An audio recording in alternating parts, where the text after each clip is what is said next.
মোদিজি আজকে তার সভা থেকে কি বলেছে জানেন? বলেছে যে যত এলাকায় এলাকায় গুন্ডা আছো না, সবাই 23 তারিখের ভোটের আগে, 29 তারিখে ভোটের আগে সবাই নিজের নিজের এলাকার থানায় গিয়ে আত্মসমর্পণ করে দাও, নয়তো 4 তারিখের পরে বাঁচাবার আর কেউ থাকবে না। 29 अप्रैल से पहले अपने अपने थाने में आत्मसमर्पण कर लो,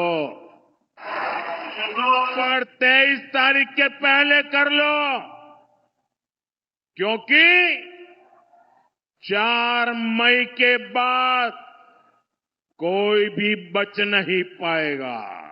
স্যালুট মোদিজি, স্যালুট। এলাকার গুন্ডা মস্তান মাফিয়াদেরকে, কাটমানি খাওয়া লোকেদেরকে এইরকমভাবে ক্লিয়ার বার্তা দেওয়ার জন্য। আর হ্যাঁ মোদিজি, ছোটো মুখে বড় কথা বলছি, প্লিজ ক্ষমা করবেন। দেখুন গত কয়েক বছর ধরে আমরা আপনাকে লক্ষ্য করে দেখেছি যে আপনি গান্ধীজির মতো না একটু বিচারধারা নিয়ে না নেতিয়ে পড়েছিলেন, বাট আজ আপনার এই কথাগুলো শুনে মনে হচ্ছে যে হ্যাঁ আপনি আবার আগের মতো কথাবার্তা বলতে শুরু করেছেন। আমরা এইরকমেরই না স্ট্রং প্রধানমন্ত্রী চাই। স্যালুট ভাই, স্যালুট।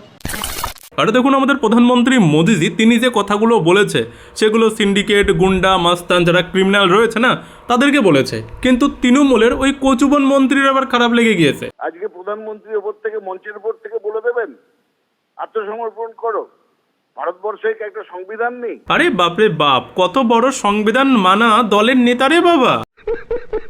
গুন্ডা মাস্তানের মতন কথা বলছেন না একটা দেশের প্রধানমন্ত্রী। আচ্ছা মোদিজি কোন কথাটা গুন্ডা মাস্তানদের মতো বলেছে বলুন তো? মোদিজি যে কথাগুলো বলেছে সে কথা গুন্ডা মাস্তান মাফিয়া এদের মতো লোকেদেরকে বলেছে, যাদের নামে আগে থেকেই পুলিশ কেস এটা সেটা রয়েছে, তাদেরকে বলেছে। যারা এলাকায় দাপট দেখিয়ে বেড়ায় তাদেরকে বলেছে। আর তাতে এই তৃণমূলের নেতাদের এত খারাপ লাগলো কেন বলুন তো?